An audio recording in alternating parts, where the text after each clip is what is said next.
ദൈവനാമത്തിന് മഹത്വമുണ്ടാകട്ടെ. ദൈവം നമ്മിൽ നിന്നും കൊച്ചു കൊച്ചു കാര്യങ്ങളൊക്കെയാണ് പ്രതീക്ഷിക്കുന്നത്.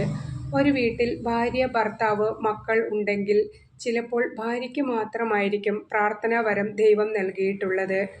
ഭർത്താവും മക്കളും ദൈവത്തെ അറിയാത്തവരാണോ, തിന്മയിൽ ജീവിക്കുന്നവരാണോ എങ്കിൽ അവരെ ദൈവത്തിന് നേടിക്കൊടുക്കുക എന്നത് മാത്രമാണ് ദൈവം ആ ഭാര്യയിൽ നിന്നും പ്രതീക്ഷിക്കുന്നത്.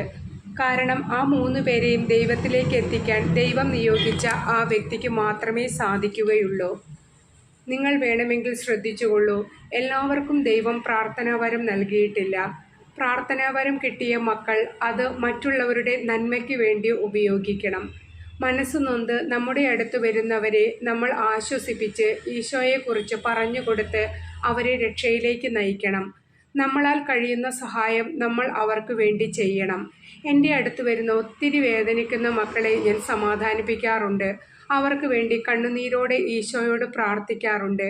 പിന്നീട് അവർ എന്നെ കാണുമ്പോൾ അവർ വളരെ സന്തോഷമായിരിക്കുന്നതും ഞാൻ കാണാറുണ്ട്. ഒത്തിരി വലിയ കാര്യങ്ങളൊന്നും കർത്താവ് നമ്മിൽ നിന്നും പ്രതീക്ഷിക്കുന്നില്ല. കൊച്ചു കൊച്ചു കാര്യങ്ങൾ ചെയ്താൽ മതി, കർത്താവ് അത് കൈക്കൊള്ളും.